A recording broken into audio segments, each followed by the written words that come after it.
Hello, everybody, and welcome to the Straight Talk for the Soul series, your vibrational, multidimensional vitamin for the body, mind, and spirit. I'm Cari Murphy, your host, creator, and founder of this global broadcast and brilliant community of light. And I am feeling the waves of light today, my friends. I do want to extend a bright, a beautiful good morning, good afternoon, good evening to all of you tuning in from around the world to help me welcome Ameera Atlantis. We're going to talk about the Temple of Poseidon, the Mer people of Atlantis and Lemuria, and we're going to flow with all of that. It is going to be so fun. So welcome home, luminous light leaders, love activators, consciousness conductors, humble hearts, and starlight messengers to this grand cosmic homecoming. This is really a homecoming of you with the totality of you, fragments flowing home so you may realize the eternal divine you. So let's boldly, yet gently as well, soar into the depths and the heights of healing, remembrance, and expansion together today. This is your safe haven. It is a sacred space and a soulful sanctuary for connection and renewal, for restoration and rejuvenation. It's also a unity community to empower you and liberate you as you come into communion with your divine essence. So let's join together heart to heart today and explore new divine cosmic kingdoms of consciousness to realize the fullness and the totality of your essence today. Let's just feel that flow of freedom. I do want to ask my favorite question, and that is, what is the best that could happen today? Well, let's intend to see and hear and communicate and perceive clearly as we open our hearts. Really listen from a purely receptive state so you can take in all the activating information, the reminders, the messages, and the healing energy that will ignite you. I encourage you to set a personal intention for what you wish to experience today. And as you do so, visualize a sphere of divine rainbow light surrounding and filling all of us here in this sacred circle as you declare and proclaim your intention. And just visualize these cosmic, sparkling diamond waves of crystalline water streaming and bathing and nourishing those seeds of your soul's intentions like this divine elixir. And then just allow yourself to feel and flow into the highest manifestation of these intentions. And as I've been saying lately, let's just allow for a new frequency flush. A flushing of all the densities so we can feel that flow of freedom today.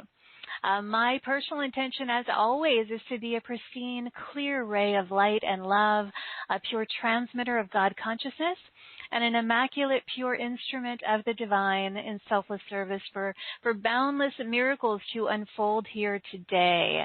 So I encourage you to sit back and relax, breathe, open, and receive. Again, we're talking about the Temple of Poseidon, the Mer people of Atlantis and Lemuria with Ameera Beth. And she is an incarnated Mer being, an Atlantean priestess.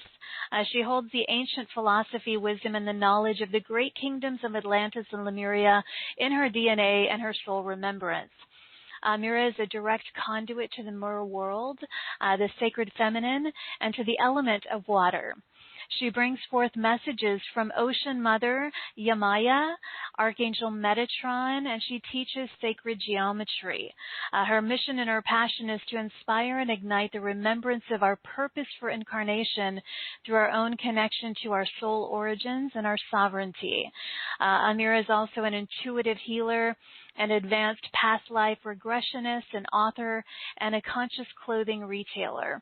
She lives on the beautiful island of Aqua, and she hosts retreats there yearly. I want to remind all of you that we will be taking some live callers later. Press star 2 on your phone to raise your hand. If you have any questions about what we're talking about today, bring them for us, and Ameera Beth will love to answer those for you. And we're also going to talk about the mythology, the symbolism of the Mer people in real time, how the December solstice of 2020 engaged the reversal of the spirals of time from the Fall of Atlantis. You'll learn how Ameera came into her Mer lineage and her soul purpose. Plus, she'll provide some support for you to embrace your authentic soul essence as well. Plus, a live healing transmission later, water codes and blue rays from the Temple of Poseidon. So, lots to cover and share here today. So, let's dive in, my friends. Please join me in extending waves and waves of love and light and joy to Ameera Beth as I welcome her to the show. Welcome, beautiful. Aloha, Cari. Thank you for having me. I'm really excited to be here. I am too. I love this. I love this topic. I feel the waves flowing. And I love you and everything that you are doing and your devotion to this work, Ameera. So before we go into some of the deeper content with all of this, I want you to share a little bit about your courageous, really, journey into this mission of yours. Describe a little bit about your move to Kauai, when that happened, and a little bit more about your work.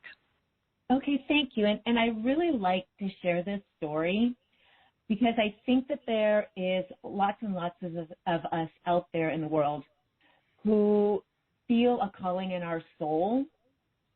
We feel like a calling to a mission or to a greater purpose that is often outside the understanding of the collective, our birth family, and maybe our friends. Like the immediate circle that maybe we're born into, that we feel something greater, a greater purpose and calling than maybe what our traditional family life and expectations might look like.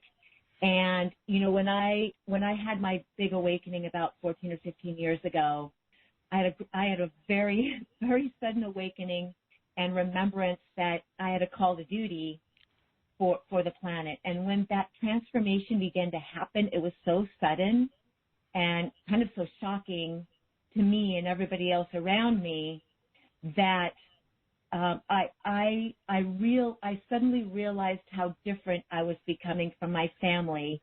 And, you know, I just realized the enormity of the fact that who I thought I was and what I was thought to do, who I thought I was here to be on the planet, just a mother and a wife living in the suburbs in Phoenix, Arizona, driving a minivan, that I was becoming so much more than that. And if anybody out there, any of you have ever gone through some kind of a huge spiritual transition and all of a sudden you wake up and you're like, oh my gosh, I just remembered I have all this stuff to do for the planet, and how the heck do I tell my family about this? Like, how do I explain this to people? You know, the change that goes on internally is so, you know, it's so expansive and it can be so extreme that it's very difficult to put words and understanding to anybody else who isn't living your life, which of course nobody is, right? Oh, yeah. So as I went through my transformation, and, you know, I really came into my soul lineage, the remembrance of my soul lineage through my first past life regression. And I had all these experiences happening within my body, within my arms, within my consciousness. I was discovering all these new kind of energetic things that I could do. And I went to a past life regression therapist and regressed on her couch into being a mermaid, which I had no idea I was going to have that experience, and literally was jumping up and down, writhing on her couch, explaining I'm a mermaid as I swam into the ocean. And that experience set the template for everything that I would step into ongoing into this lifetime. It just changed everything for me. And yeah, you have to tell your family, guess what? I'm a mermaid. I'm an Atlantean priestess. Yeah, and you kind of get to like come out and say that to people, right? So it was this process of me really grounding into who I was first internally, like, you know, just really discovering, meditating, reading, and building on that foundation, and at the same time being terrified because now I had to look in the mirror and I had to face these parts of myself and step into these parts of myself that really weren't going to be denied, no matter how much I was going to upset, disappoint, or rock the apple cart, you know, even in my immediate family. And for anybody who's ever gone through that experience where you have to really step into your truth, into your knowingness, and level up to the outside world, you know, that's a terrifying thought, right? Oh, yeah. That's why I said, you know, your story is courageous. And I know that many of our listeners have been through or are contemplating something similar, because a spiritual awakening, it changes everything. And then Yes. you and I were talking about how sometimes it's, you know, with our birth families and all of that, I mean, it's a different trajectory. And you kind of feel like you're on the outside. And that's part of it sometimes. Not always, but when we feel this deep sense of a mission, like, and all of these things ignite in us, all of these awakening memories of the totality of who we are. And so you, as a mer being, an Atlantean priestess, this is part of your soul's remembrance. It's in your DNA as part of the totality of you. Wow. So when you finally decided, okay, you moved to Kauai, I believe you've been there. How long have you been there now? I've been 6 here a little years? over 5 years. Okay. A little over Yeah. 5, yeah. How has that expanded your mission with all of this? Well, you know, we're all in a time lock. Every soul is on a time lock for information remembrance, and some people come into their body and that time lock is open, like they're born awakened, and they're born with this sense of knowing I have a greater purpose out in the world that these people around me who are raising me, you know, they're just not going to understand. And then that time lock starts to go off more the older we get, you know, the more we mature, the more studying we do, but there can always be that continued feeling of being a little bit on the outside looking in with our birth families. And my time lock went off kind of late in life, like I was about 38 years old. And as I went through my progression of, you know, that once that wheel starts to turn, there's no going backwards. And I tried all my life to fit into the traditional family expectations of, you know, I was raised to get married and the husband went to work and you have children and you live this white picket fence suburban life. And I tried 2 times unsuccessfully to fit into that mold and into that box. And when I finally burst out of that box and, you know, I had to eventually leave my second marriage and make the decision as my kids grew to transition over to Kauai, you know, I was told mothers and grandmothers don't do this. Mm-hmm. You don't do that. You don't run off to Kauai to have this other life. You stay with your family. And it broke my heart to have to break my family's heart.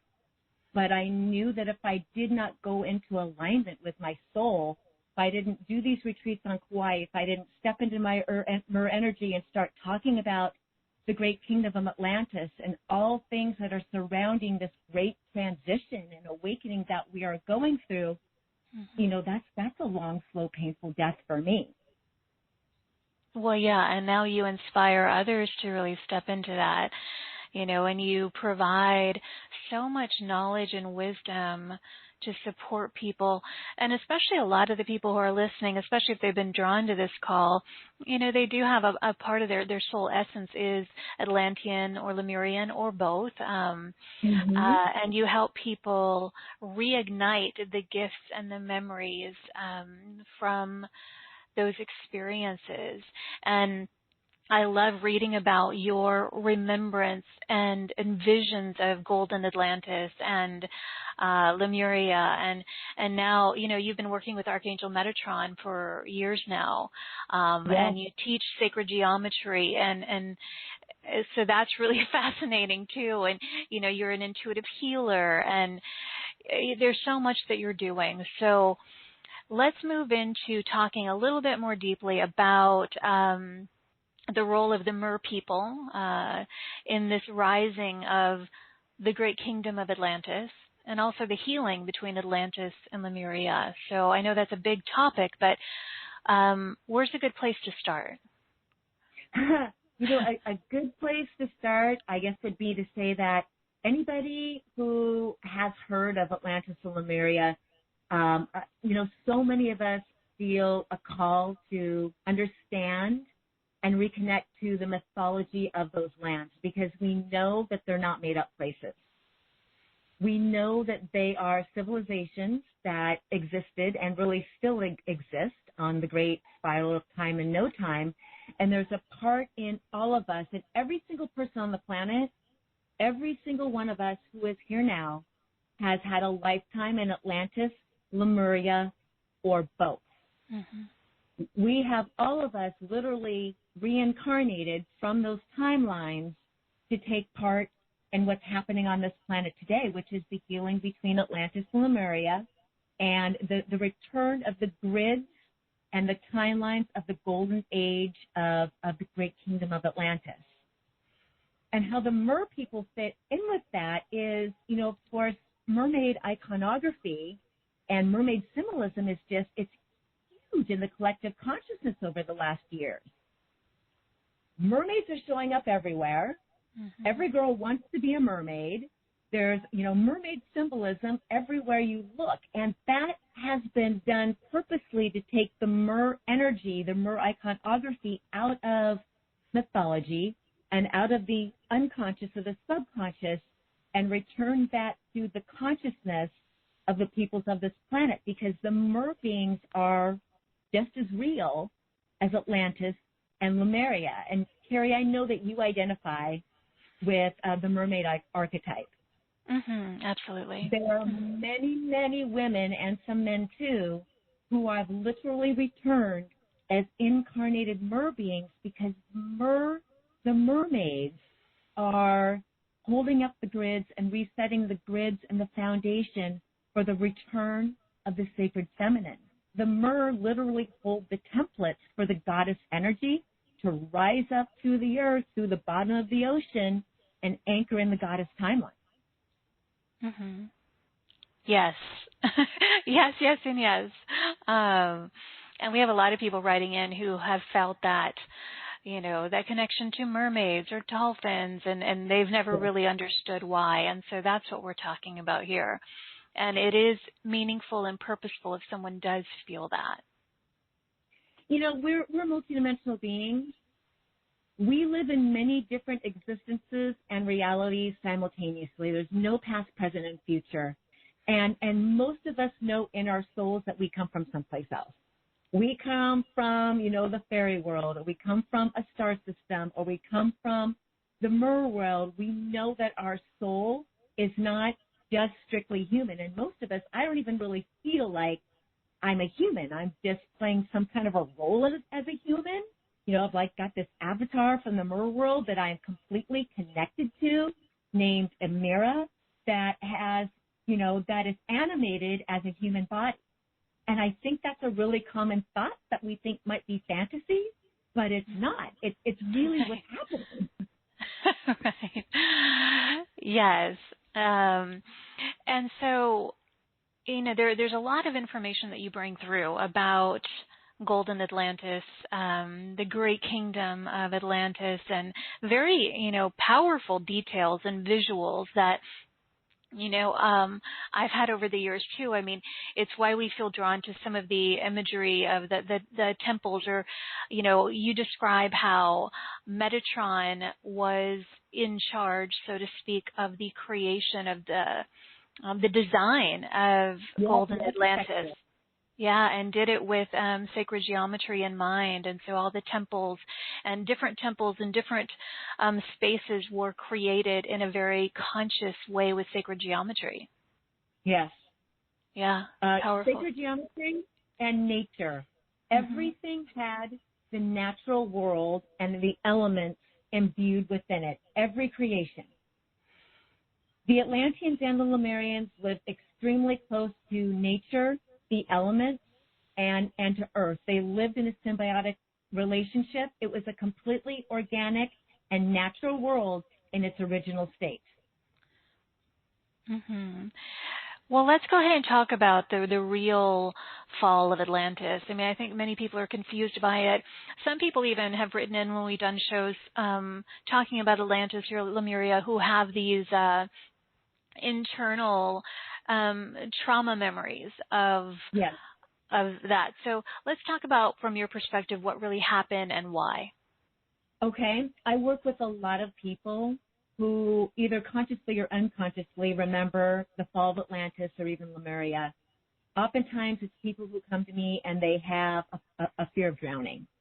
Yeah. A fear of drowning or a fear of natural disasters is a really common theme, for folks who are in Atlantis and Lemuria. And, when I work with people through the Atlantean Lemurian reconnection session, and we go into some of those memories that are somewhat traumatic, I'm very skilled and helpful at helping them understand what happened at the time, clearing the timelines, clearing the trauma, and helping them to we also need to know and remember that we're eternal beings. There really is no death. We come into a lifetime, we have an experience, we exit out of that lifetime, sometimes not so gratefully, but our body and our soul is eternal. And even when Atlantis fell, and even though there is a lot of karma that is connected to the circumstances for which Atlantis fell, which we can go into also, you and I are all here. We're all here course correcting that.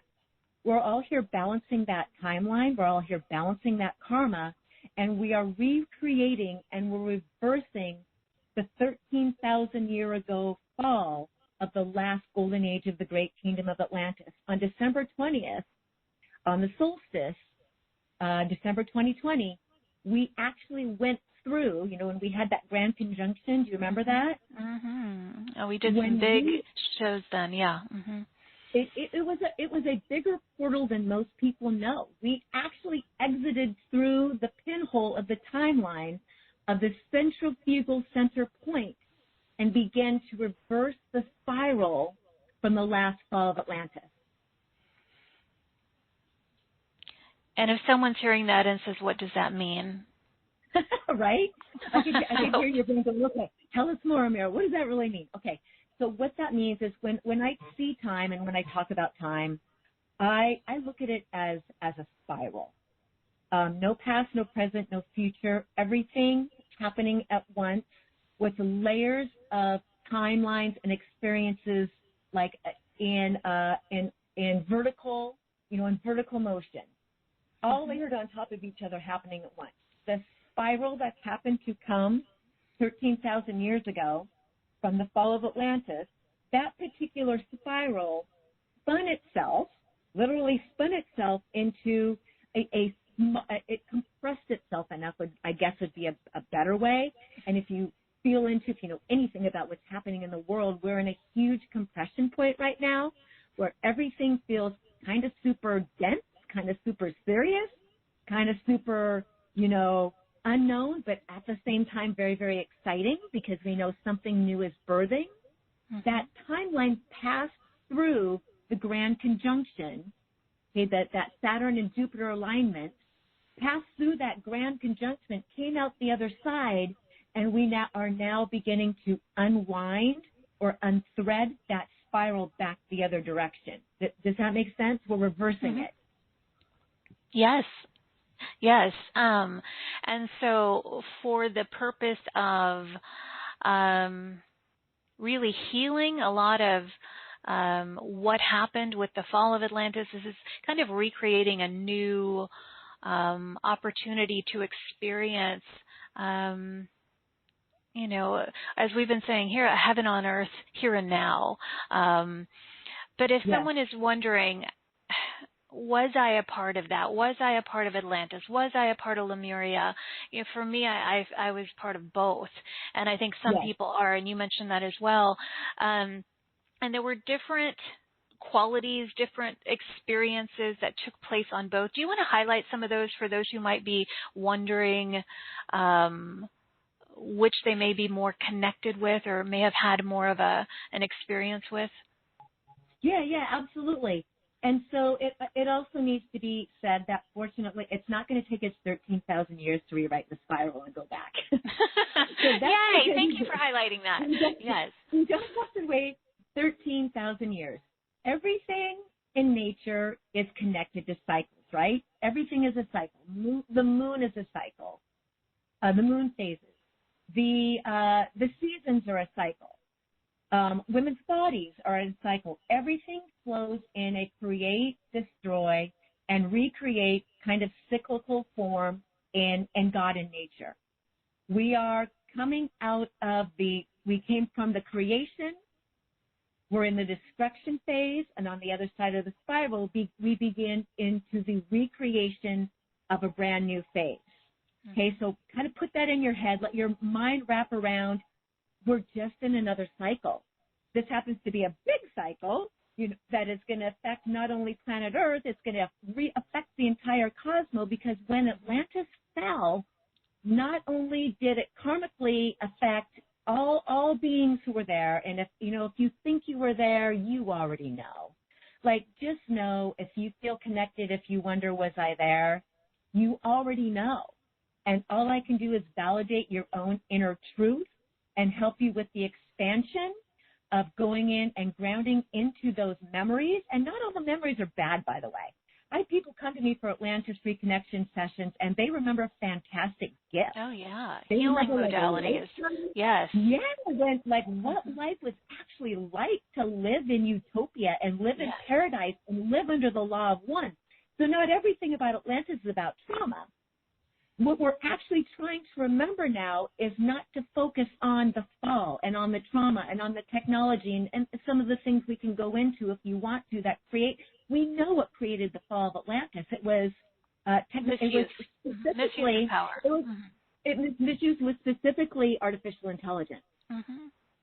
Artificial intelligence, aka technology, became more important or more of a theme than the connection to the natural organic world.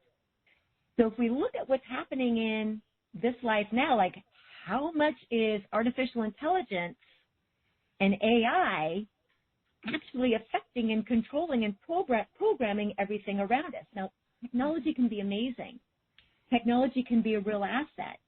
But there's also the darker side of technology, and particularly the AI that we are completely bombarded and surrounded with, from, the Fitbit watches that some of us wear on our hands that connects us to AI 24/7, to everything that we're surrounded with that bombards us with, nothing but technology, and is taking people out of their connection to Earth, to Gaia and to the natural world. So the most important thing that we can all do for ourselves right now, one of the most important things we can do is nature, and being in nature as much as possible and disconnecting. The solution is very, very easy, right? Get out into nature. Roll around in the dirt, roll around in the sand, get in the water. Leave all your electronics are at home every day for a while and get out and take walks and reconnect with the natural world. That will always, always bring our soul back into alignment. If it's been kind of out there in the world from, all the work we have to do on our computers and our phones and whatnot, it will always bring our soul back into alignment with Gaia and the natural world. Mm-hmm. Absolutely.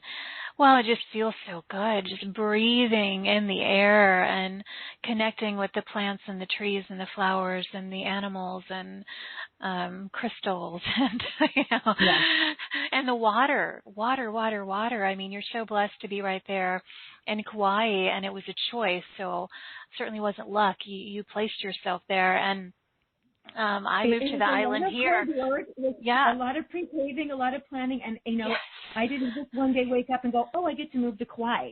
Right. Every choice comes with a trade-off. Oh, my goodness. Yes. Make, whether it's for on our soul plan and soul mission, and we have to do it or not, every choice comes with a trade-off. And my trade-off was to walk away from a lot of the memories that I'm missing with my birth family and that connection, and be able to fly back and forth a couple times a year and see them, and sometimes see like the longing in their eyes and the disappointment in their hearts that I'm not around, and they feel that I've chosen this over them, which really isn't that's not the ultimate truth, but that's their perception of it. And so that trade-off comes from, you know, having to follow your soul and also live with how other people might feel or their disappointments. Oh, yes, absolutely. Yeah. But just to be near the water is so beautiful. And I know you're outdoors all the time or very often. And all the time. yeah. And I try to do the same. And I had moved to the island here for a year and came back, and I found ways to be inland with water. I created designed a waterfall, Ameera, and so I'm outside as often as possible, even being inland now. But it's just going back to the point that you were making about being in nature and really connecting with the earth as much as we can. And technology is beautiful. It's how we're all here together right now.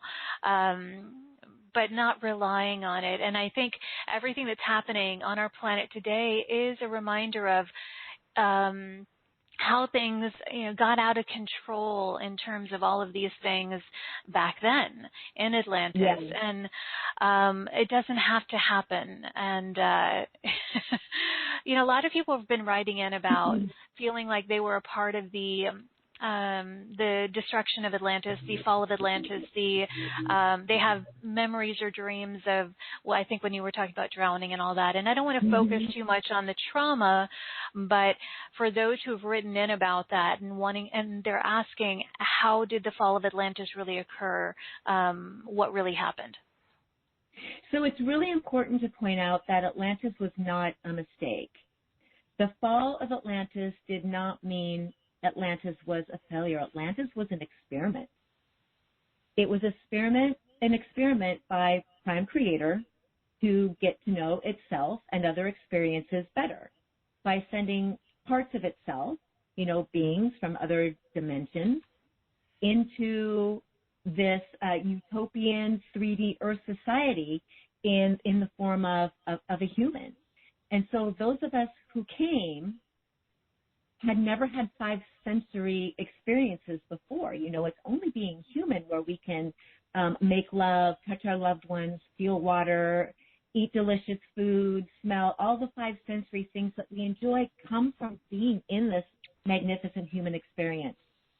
So when we all signed up, raised our hand, and signed up to come from being 5th dimensional above beings into these 3D human bodies to take part in this experiment, we knew that we would be tested.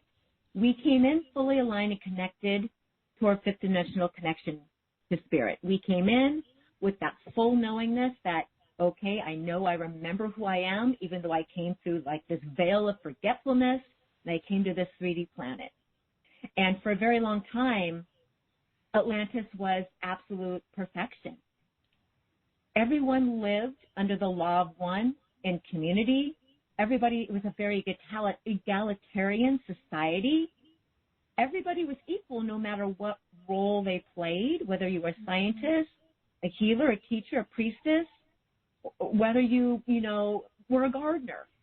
Everybody lived in exactly the same type of well-cared-for conditions. But like in any experiment, if you can have an experiment, you have to add a variable. And we knew before we came that the variable would be that insertion of ego and that insertion of something drawing us away from the natural world and one another into a contrast, something different. Part of the human experience is about, contrast is how we learn and grow the most, right? Mm-hmm. If we were always in joy and always, batting 1,000 and hitting home runs and getting straight A's all the time, there would be no contrast. There would be no reason. There would be no growth. Growth comes through contrast and often extreme contrast. That seems to be how humans like to learn the best, through extreme contrast. So we knew before we came that the variable, the contrast from the utopian life that we held would eventually happen. But of course, we're in the veil of forgetfulness, being human, and we don't consciously remember, but we knew before we came in. So when the idea of beings being allowed to come into Atlantis to infiltrate with what we call maybe negative or dark energy or ego, and began to assert themselves among the scientists and the teachers and the priests and the priestesses, and create the idea of less than more than, creates the idea of maybe jealousy, of envy, of kind of all these contrasting ideas and emotions that humans seem to roll around in a lot, opposing them from the law of one. That's when, kind of like a virus, it all started to go through, the leaders and the teachers and filter its way down to the collective, to the community. Along with the ego and the contrast of emotions also came the idea of, we'll be better if we have more technology.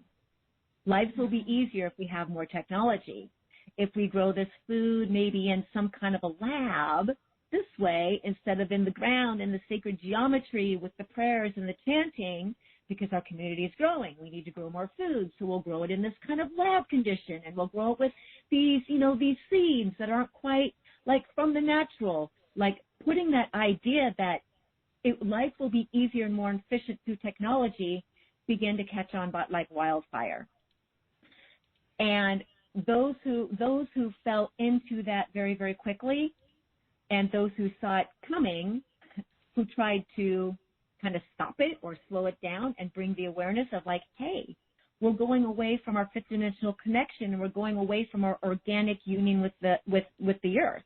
There was kind of two fighting sides about these ideals, very much like what we have now, right? Mm-hmm. We have these two different ideals, these contrasting ideals, and these camps of people who really want to bombard us with mass technology to make our lives easier, better, faster, which in one respect sounds great, and it actually does work out great. But the trade-off for that is that so many of us are being pulled into the idea of artificial intelligence and filling our bodies with artificial foods, artificial substances, artificial injections, and we are once again deep into the throes of that contrast of which direction is humanity going to go, and what are we going to choose for an ultimate outcome. So I'll pause for a second if you have a question. I don't know if I've gotten quite to the answer of your question yet. No, but everything you shared has been wonderful. In terms of the actual fall of Atlantis, in terms of what actually happened to the physical, did it blow up? Someone's asking. Was it a tidal wave? It was kind of all of the above. Once we became aware that we could not save the land, that Atlantis was going to fall in our humanness, because humans are emotional and we attach. We attach. We become attached to each other. We become attached to our belongings. We become attached to our homes. When it became obvious that, and it was natural disasters, that it was floods, it was earthquakes, it was kind of everything beginning progressively and then happening all at once that brought down the land of Atlantis. So everything is consciousness. We are consciousness, and nature is constantly responding to our thoughts. So nature is neither for or against us. Nature is neutral. Nature just does what nature does. But nature does respond to thought and consciousness, and always seeks to recreate and heal itself. Does that make sense? Yeah, absolutely. Yes. So when nature heard, there was so much imbalance, that the imbalance was too great to sustain. Nature knows it's always going to go on. Nature knows it can recreate itself. And so nature responds to our conscious thought. It responds to the situation and then offers up something so that it can recreate itself in the form of, of a natural disaster. Mm-hmm. And I do want to touch on this healing between Atlantis and Lemuria. I think it's important to address the two different civilizations and that healing that we're here to bring about. So there were 5 incarnations of Atlantis, 5 rises and falling. There wasn't just the one 13,000 years ago. There were many, many experiments that were tried and completed because the same outcome with the technology and the people losing connection continue to happen. There was an incarnation of Atlantis where Atlantis and Lemuria were at the same time. They existed at the same time, on the same timeline.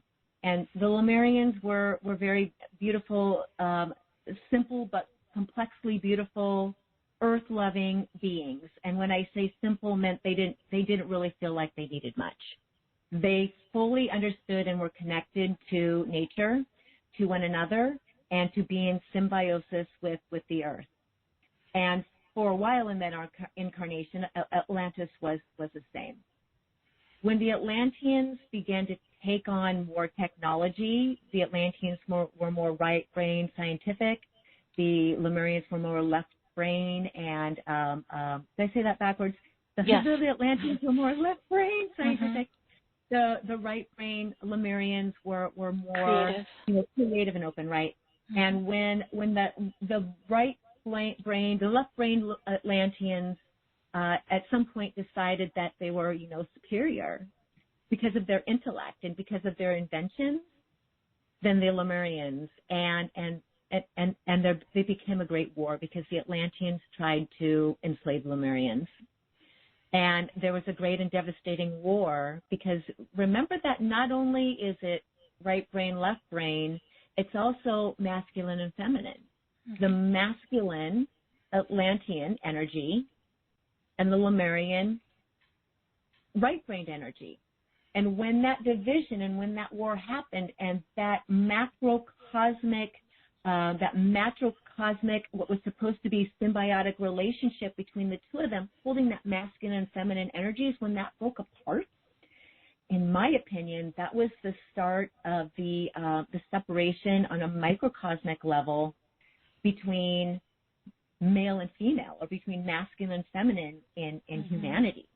That was the split that we've been trying to repair and get back to for, hundreds of thousands of years. Right.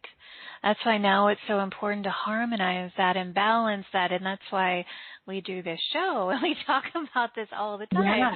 Yeah. This is why we're here.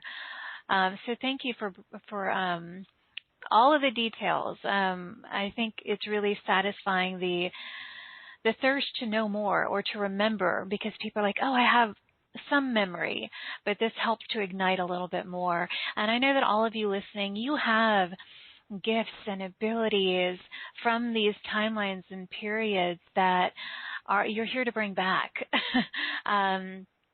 Creative sides of you, whether it's healing, writing, singing, speaking, whatever it is, painting. There are so many things that you're here to bring forth. And Ameera, before we take some questions we'll take some live questions. Again, it's *2 to raise your hand. And a lot of people have written in as well. But let's go ahead and, for those of you who definitely know that you do want to do a session, Ameera's offer for all of you is an Atlantean Lemurian reconnection session with a personal blue soul ray activation. And I want to just mention this now, so that those of you who want to go ahead and get scheduled, because I have a feeling a lot of you are going to want to do this, you can do so. You can find this offer at straighttalkforthesoul.com. Click on our marketplace. You will see Ameera Beth's beautiful face looking her aloha self. She's just so beautiful. With her lei on, click on that and you'll see this special offer. It is a private session, 75 minutes, reconnection session with the Blu-ray activation. And describe, you do this a lot. So what is the end result for people? What do you find that they experience from something like this? So my role or my mission as being an Atlantean on Lemuria, this Kauai is essentially the heart of the Lemurian civilization, is I act as a bridge. There is a lot of hard feelings, I guess we'll say, and disharmony between those who are Lemurian and those who are Atlantean. And so my job is to help build a bridge of healing between those two energies, those two civilizations, and ultimately between the masculine and feminine within all of us. So I help my clients across that bridge in whatever respect that they need.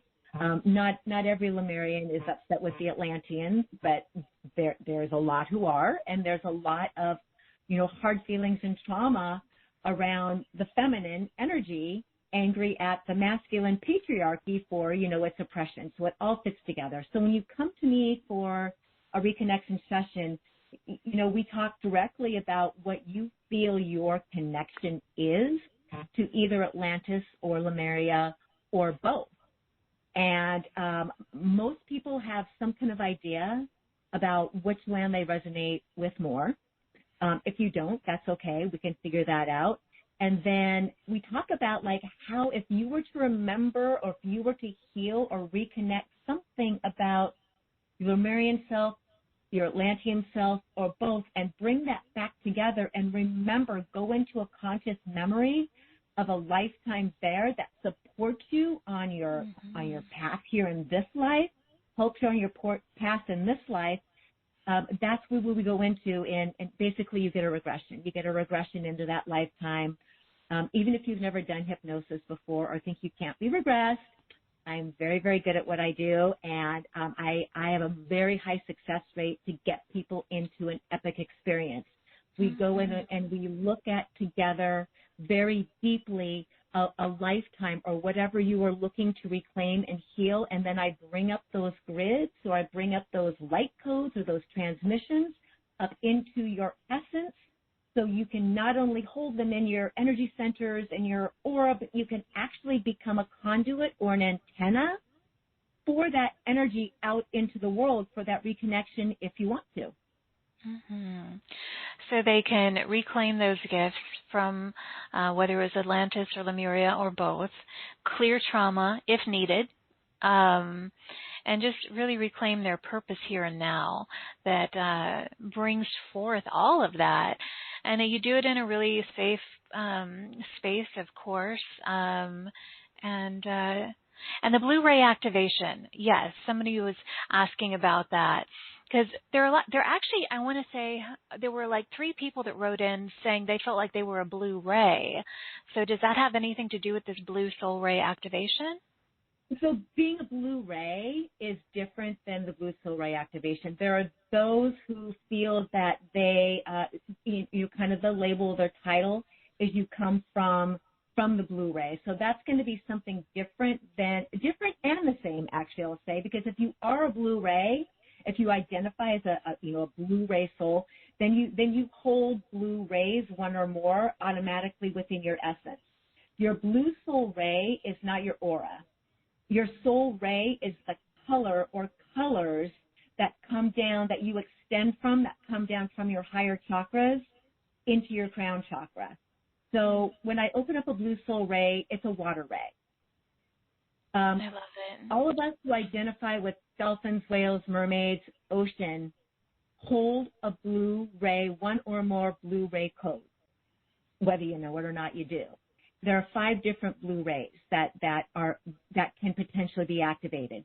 So I go in with you, we do a little meditation, and we look at what your blue soul rays are, that they're already down in within you, but we call in the codes of that. I tell you what they mean, which each one means specifically, and we talk about how if you want to execute that soul ray out onto the planet for water healing, or to feel more connected to the water realm, to the mermaids, to the dolphins, if you just want to bring that in, to utilize that out, in your auric field, because so many people want to heal water. We all want to use our hands and our heart, and we want to heal water. So if you want a tool to actively go into those water codes, these activations in this reconnection session is really, it's more than just about you getting to have a nice memory.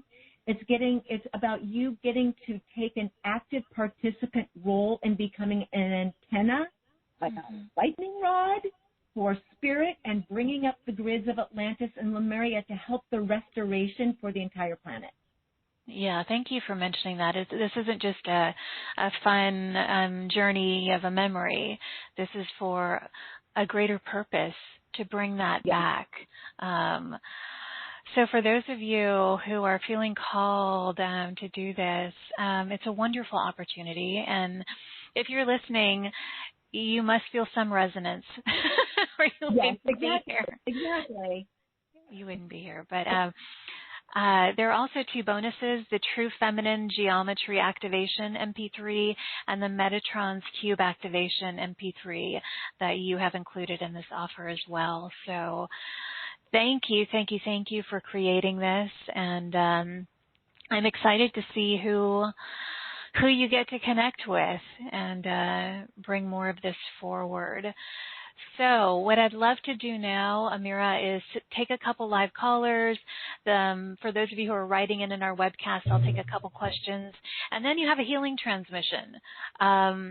What is that going to be? Just so people can stay with us for that as well. So I work directly with King Poseidon, who is my beloved. He is my twin and my consort in the Mer world. And the most popular temple, I guess we will say, on Atlantis, the most important temple was the Temple of Poseidon.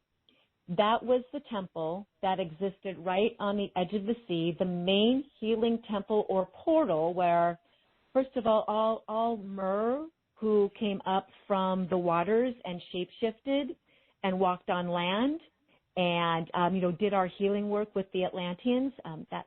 That's part of what I did. I was a shapeshifter from Mer to human.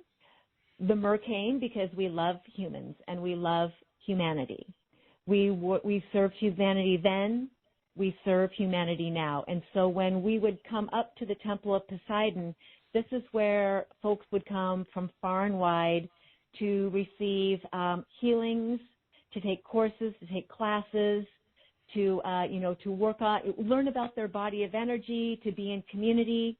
It was a beautiful, beautiful crystal water temple, and inside was a massive, massive healing crystal where again, people would come and just sit and be with and receive transmissions, not only from the water and the land, but even from their star families.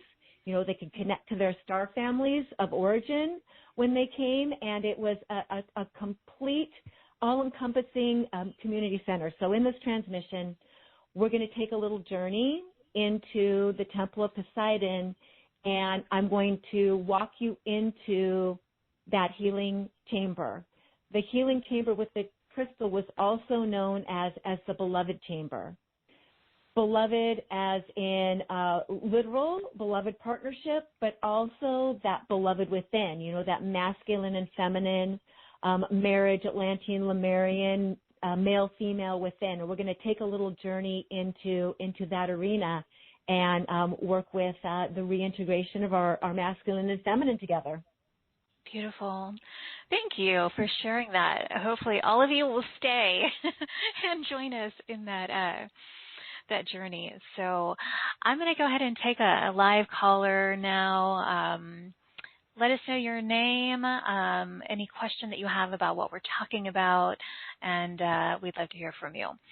*2 once again. So first caller I'm going to is 250, area code 250. Hi, you're live. Hi, Cari and Ameera. My name is Sherry, and this is so beautiful. When you were talking about the masculine and the feminine and the bridge, and I'm just brought to tears. It really triggered something within me. I think it's just all integrating and starting to make sense. And I'm just wondering if you could share a little bit more about that and your role as the bridge. So my role as the bridge is I'm a little bit like an ambassador, I guess you could call it, like a liaison between realms. I was in Lemuria as Mer. I served in Lemuria and served the Lemurian people, and I was also in Atlantis as Mer, but I would shapeshift at that time and come up and serve the Atlantean people. So I have been in both realms in reality. I love both lands very, very much, And, the idea that there is this separation of communities and this separation of, the masculine and feminine within us as a result of that war and some maybe very hard feelings that people often carry subconsciously. The idea that I get to stand as a grace presence and reunite that in the collective and reunite that in individuals and reunite that in the etheric is, that's a mission that I'm very proud to stand on Kauai and serve within. That's so beautiful. I mean, it's just so moving to listen to you, and I'm just so grateful for your courage and you're following your soul. Yeah, that's pretty huge. So thank you. And I was going to ask about the water and Poseidon, but you kind of answered those. So okay, good. So thank you. Yeah, thank you. Thank you, Sherry. Love you both. Love you too, Sherry. So glad you're here. Me too. Okay. All right, my dear. Stay with us for that little journey. Grand journey, I should say. Not a little journey. All right. Bye, Sherry. Bye. Okay. Love you too. Okay, the next caller. Wow, I'm going to do that. It's the same area code as the last one. I'm going to do that. Area code, another 250. You're live. 250-685.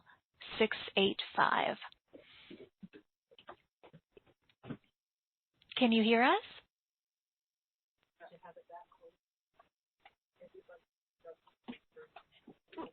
I can hear you. Can you hear us? 250.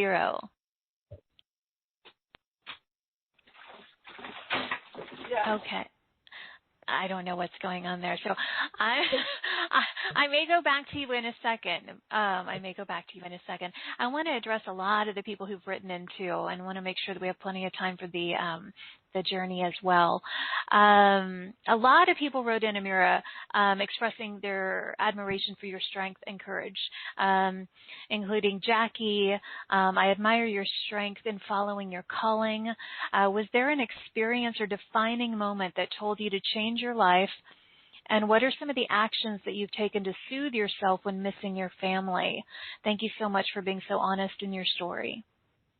Oh, thank you. I think that there have been really many, many pivotal moments. And the defining moment for me to really change my life was the first moment I set foot on Kauai 7 years ago when I came over here to set up my first group retreat. And I fell to my knees as my feet touched this land. And I've been to all the other Hawaiian islands.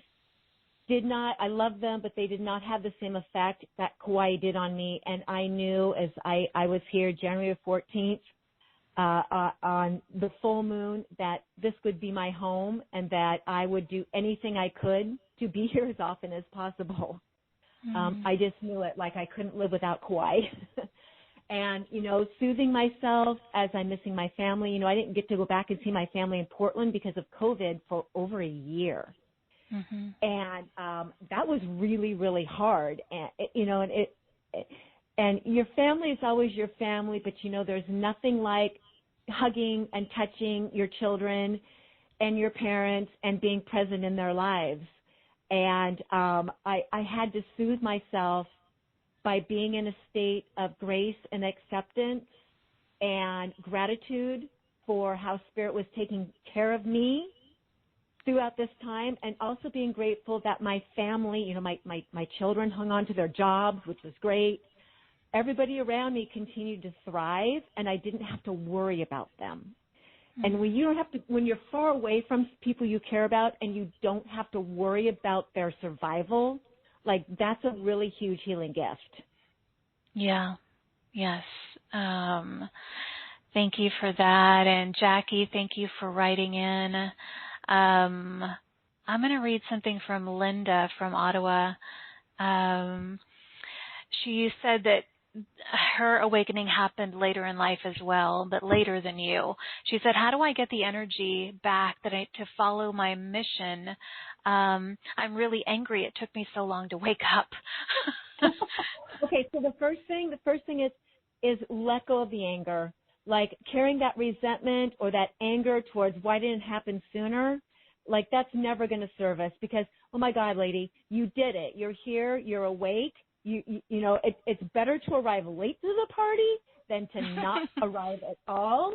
So completely like congratulate yourself and have the gratitude that, you know, that you get to be here and you now get to step fully into, you know, and maybe it didn't happen until this time in your life because your soul just wasn't ready to handle like the enormity of the responsibility of being an awakened person and having to be on your soul mission.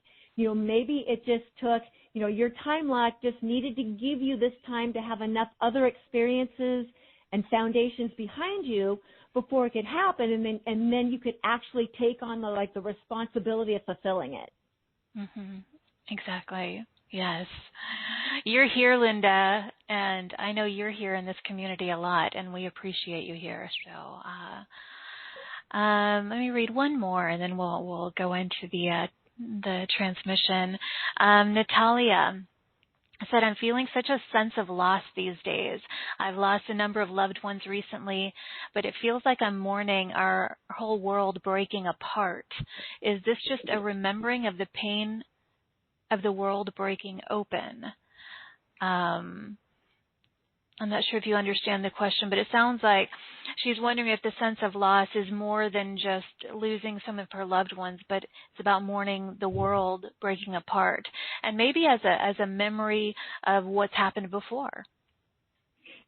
Absolutely. We, you know, those of us who are here have most likely lived through a lot of lifetimes where there's been devastation and our planets and our worlds breaking down or being destroyed. Many of us who are here not only went through the fall of Atlantis and Lemuria, but we've also experienced the fall of our home planet or wars on our home planet. So these memories are very, very deep-seated in our cells and in our DNA. And, of course, who can't look around right now and get a little bit freaked out at you know, everything changing, and some of those changes not looking and feeling very comfortable or very safe. So I think all of us need to give ourselves a lot of grace and understanding and compassion for our feelings, the conscious and the unconscious feelings, and realize that you're not alone and you're not some kind of weirdo because you feel grief. Right. Like that's natural for us to feel that way when there's so much change and loss perceived around us, and I have to comfort myself. This is how I comfort myself through when I have all these doubts, and I start to think, oh my gosh, are we going to make it? Are we really going to do it? Are we really going to, save the planet, rewrite the spiral? I have to remember, first of all, that I'm an eternal being, that there's no death, and that I'm in another experiment, essentially. Yeah. This is an experiment that we're in. And then I also remember, I also remind myself that, we as multidimensional cosmic superhero humans here did not go through 13,000 years of countless reincarnations to come into our superpowers to fail. It didn't happen. Right. Yeah, we have to we have to be so gentle and compassionate with ourselves. I can completely relate to that. There are these feelings of loss. I think it was like even the last few days. Yesterday I was lightened up, but for 3 days it was kind of like this integration period where I felt like in this cocoon, and there were a lot of tears and sadness. Like I felt like two different trajectories with family members, with the world, you know what I mean? It felt sad, like, there are just different timelines, a real timeline split that I could feel in a very visceral way, and I was very sad. The timeline split is here. Like there are two distinct timelines, and it really is if you are focused on the organic or the inorganic world. Mm-hmm. That really is, I don't care who you voted for president. I don't care, and any of those things don't matter. Are you in alignment with the organic, natural world and treating your body and life as such? Mm-hmm. Yeah. Absolutely. And have compassion for these waves that you go through. That is all part of the experience of this. So thank you, Natalia, for writing in. And there's so many more questions, but I want to make sure that we have plenty of time for this healing transmission into the Temple of Poseidon, this crystal water temple chamber. Ameera, do you need some water or anything before we get started? No, I think I'm good. And as we go through this, if anybody knows anything about Kauai, there's chickens everywhere. So you're going to hear some roosters in the background. You're going to hear some roosters in the background. And Poseidon just told me that when we go into the Temple of Poseidon, he wants me to take them to the reflecting pool. There was a gigantic healing pool, body of water in the back of the Temple of Poseidon in the gardens, and I think that's where we're going to go and receive our water healing. Okay, beautiful. All right, so much love to you in advance, and I'll let you take it away. Okay, thank you, Cari. So I will just invite all of you to sit back and relax, make yourself comfortable, and close your eyes. And as you are resting gently with eyes closed, just beginning to focus on your breath.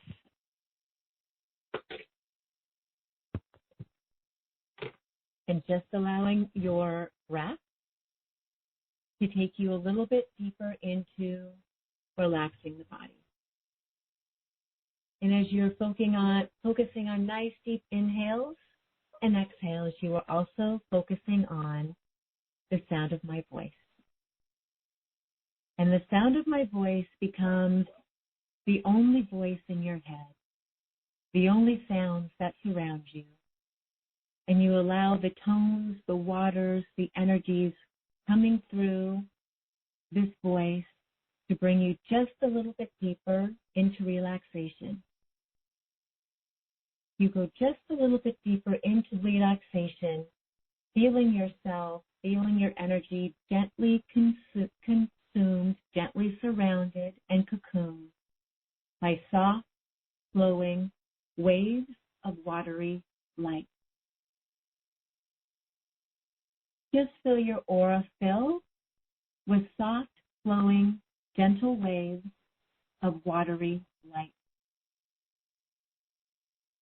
And feel how good it feels to be immersed and transported through the waves of light, fully supporting and surrounding your physical body, taking you through space and time into another land, into another world where water and the flow of water onto the land was how we lived.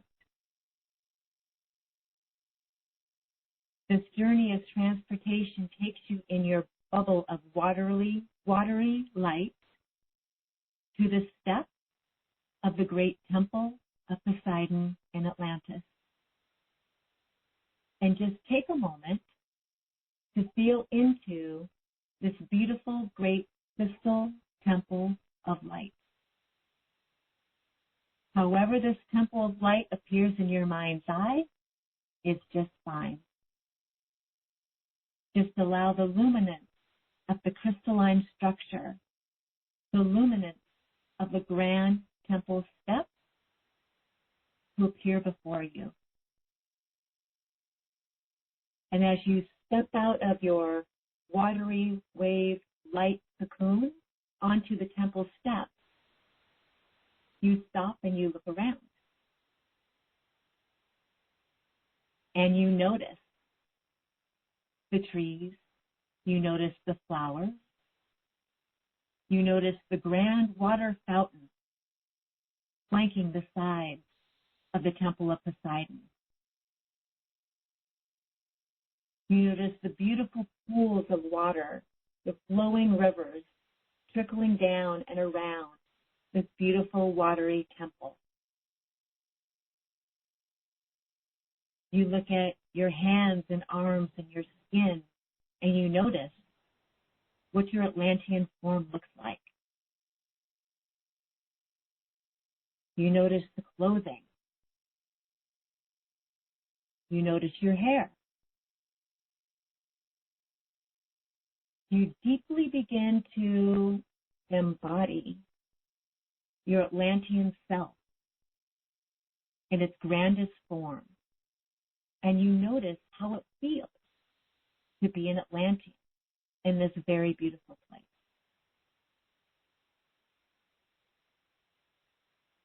And as your beautiful Atlantean self begins to ascend the stairs up to the top of the temple, into the grand entrance archway,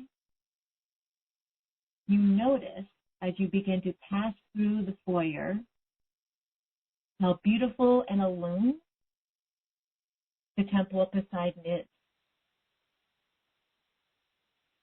You notice all the foliage. You notice the fountains. You notice the energy. You notice the crystals. You notice how good and expansive your entire being feels being surrounded and supported in this temple of light. And as you begin to quickly pass through this vast temple to the very back entrance and exit, you find yourself stepping through another doorway into a vast, vast community, fields of flowers and light. And before you is an enormous pool. Aqua waters shimmer and sparkle in the sun. Aqua hues, turquoise hues, deep blue hues, all shimmer and sparkle before you. And you notice that you can walk down and kneel right at the edge of the pool. This water is liquid luminescent plasma light. Different than regular water in a regular world. This pool is liquid plasma aqua blue light. And you notice how beautiful and how healing it is to sit before this great body of water. And maybe you even take your hand and you place it down beneath the surface of the water and scoop up some of the liquid plasma light water and take a sip from your hand. And as the beautiful, cool, blue, watery, liquid light passes through your mouth, down your throat, and enters your body, you are instantly filled with luminous, healing plasma light. Every cell of your body becomes electrified, becomes vibrant, becomes more alive.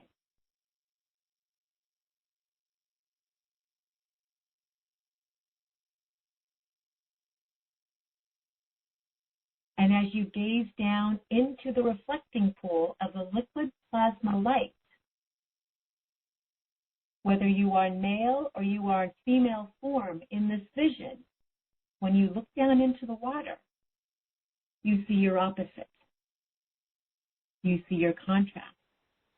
You see your equal, contrasting, symbiotic energy of masculine or feminine gazing lovingly back into your eyes. And you realize that this version of you, this opposite of you, is your soul essence showing itself in its exact beloved masculine feminine form.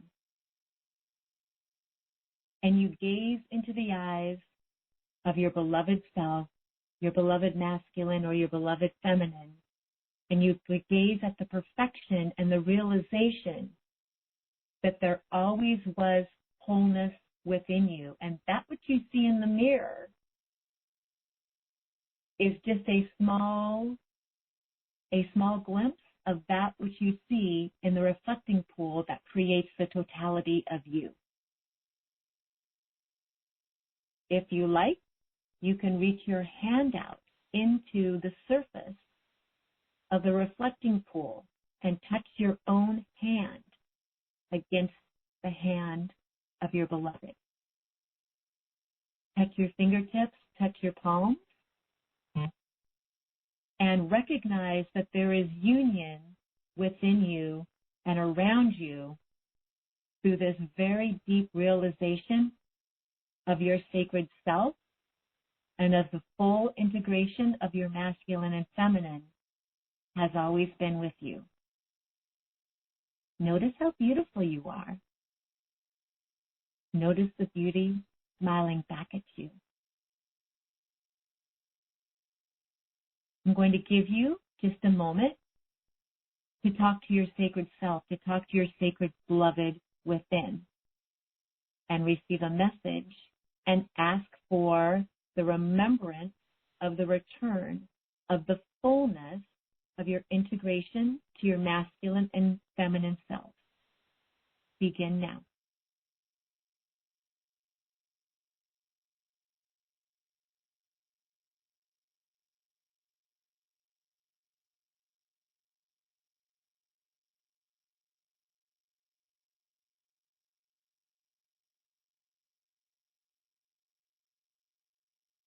You begin to feel and absorb the fullness of your masculine, feminine presence back into your Atlantean body. The full integration comes fully and completely back to your conscious self and mind. And as you place your hands against your heart space in gratitude, you take a nice, deep breath and you just breathe yourself back in.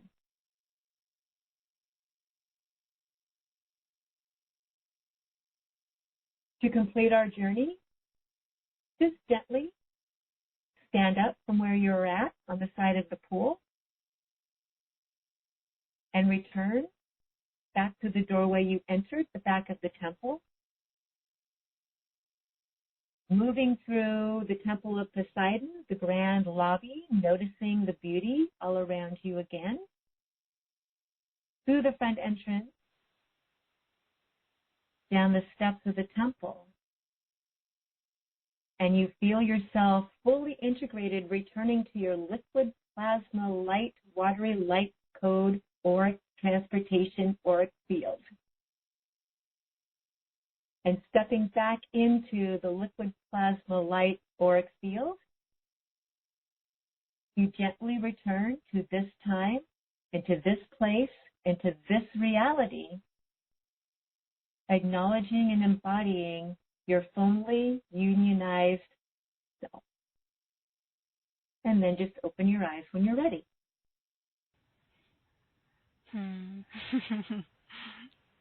I loved it. I loved it. I love that reflecting pool, Ameera. The way you described it, like that liquid plasma, luminescent, aqua, turquoise light, water. It's precisely what I feel and see, and I loved that. How is everybody feeling? And did you get a message? Yeah, that was beautiful. And I want to ask, before I go and look at comments that are coming in, your connection with Poseidon and Poseidon's role in Atlantis. We didn't talk about that. Anything you want to add on that? So, Poseidon had a lot to do with he's obviously the king of the sea, the ruler of the seven seas. He also had very much to do with the construction of the lands, the architecture of the lands, and he worked very closely with Archangel Metatron. He was my beloved and my partner in the Mer world and in Atlantis. And with his, great trident of the sea, he often held back the ocean waves, the tidal waves, when the earth would start to kind of buck and crawl, asking the seas or telling the seas to calm themselves, that, humanity and the Atlanteans deserved another chance. telling the forces and the nature spirits on, on behalf of the Atlanteans, that we needed to go on and try to, unite and fix and repair all of this until, finally it became very, very clear that the elements got to have their way. Mm-hmm. And so you currently experience a connection with Poseidon in the work that you do. I do. He is with me as my beloved in the etheric, and I am told that that there is an aspect of his being, because we all come from some oversoul. My oversoul is Yemaya. Mm-hmm. But there is an aspect of Poseidon that is in existence in human form on this planet here and now, and that one day in the very near future we will unite in the physical. Well, that'll be nice. For that. Yeah, I was going to say that'll be nice. I hope he's got a great big boat, because I really like to be on the water. He's got a big yacht and we can just go sailing. Wow, that would be magical. And a few people actually used that word about the experience. And as I'm looking in the comments about magical, it was magical. And we want you to feel that union with your masculine and feminine. And someone did ask, and I think it was about part of the offering, what are the benefits of Metatron's cube activation? So I work very closely with Archangel Metatron and sacred geometry. And so Metatron's cube is a sacred geometry configuration that is literally it's what Metatron puts around everything he creates for God, the blueprint of creation. And so the activation involves, all of us at this time, we are looking for maybe energetic up-leveling and protection from negativity, even negativity against ourselves, and placing Metatron's cube, or allowing Metatron to come forward with his geometry and place it in your aura 360 degrees around. There's many things, but the main purpose of it is to unite you with Metatron, if that's what you like, as a mentor, a guide, and to wear his geometry in your energy field as form of like a shield of light or energetic protection, or a way to amplify your aura. Mm-hmm. Thank you for the question and the response. Yeah, people had all kinds of different experiences and visuals as they went to that reflecting pool. That's wonderful, all of you who've written in. Multiple questions from people who, can you sense if I'm from Atlantis, or can you sense if I'm from Lemuria? What would you say to people? I know you mentioned earlier, if you have that question, you probably have had that experience, right? Yeah. Oh, yeah. Every single person on this call has been in one or both lands. A lot of times I can look at somebody and I can tell which they carry a little bit more, which more they resonate with. But there's a lot of folks that really take on both energies and hold both of them. Yeah. You kind of know in your soul, yes. Which one feels called to you stronger. Yeah, like Renee is one of the people who wrote in about that, because she said, can you sense if I'm from Atlantis? I so love crystals. What do you say to that? Because a lot of people have this love for crystals. Is that from Atlantis or Lemuria, or both? Crystals were used in both lands. The Atlanteans used them more as, conduits to connect to their star families, conduits for healing. I generally find that people who are big-time crystal collectors and can't stay away from them because they're such great record keepers, predominantly they're more Atlantean, but, not necessarily. Yeah. Well, thank you for that. Thank you all for writing in and for going on that journey with us and just being with us today. And Ameera Beth, my dear, I've loved having you here, and it's been nice listening to you share all of this, and I really want to honor you for this mission that you're so devoted to. And I guess the final thing is any last message or anything else that you want to share with this beautiful community before we say goodbye? Yes. We are on a spiral of time where often things seem very kind of nefarious and sometimes a little bit hopeless, and we don't always know what the way through the darkness is going to be. And I know for me, even as tethered into, all this energy in my mission, and as much as I know it's all going to be okay, because God tells me that as I still have times too where I get afraid and I doubt, and I even get a little bit angry over what's happening in the world, and how some people cannot get it and cannot awaken and understand how precious and important this earth is. And when I have those moments, I let myself have them with a great deal of compassion, and I ride the waves, I guess I'll call it, of my emotions, and continuing to move forward and stay on my path and on my journey, realizing that as humans, as we humans, we get to have all the different emotions we need to or we want to in order to get to the next thing. I go to gratitude, go to your trust and your faith that there is something greater than us who has a hand in all of this, and no matter how things look from the outside in, we are not set up to fail. The plan for this planet is ascension. Yes. And I love that you mentioned compassion, and I always use that phrase too, just ride the wave. So if I'm feeling a wave of whatever it is, like this weekend, sadness, grief, it was like, I could feel just people slipping away, people who are on a different trajectory, and just ride that wave. And then, by Sunday it was like, okay, I'm renewed again. And those things are going to happen. And I want all of you to know you're not alone. And that's why we have this community. We have this opportunity for you to work with Ameera if you'd like to do this session and really reconnect with that aspect of you. All of these, it is like a homecoming, and it feels really nurturing when you remember more and more of you. So, Ameera Beth, thank you, my dear, for everything. Thank you for allowing me to express myself. Of course.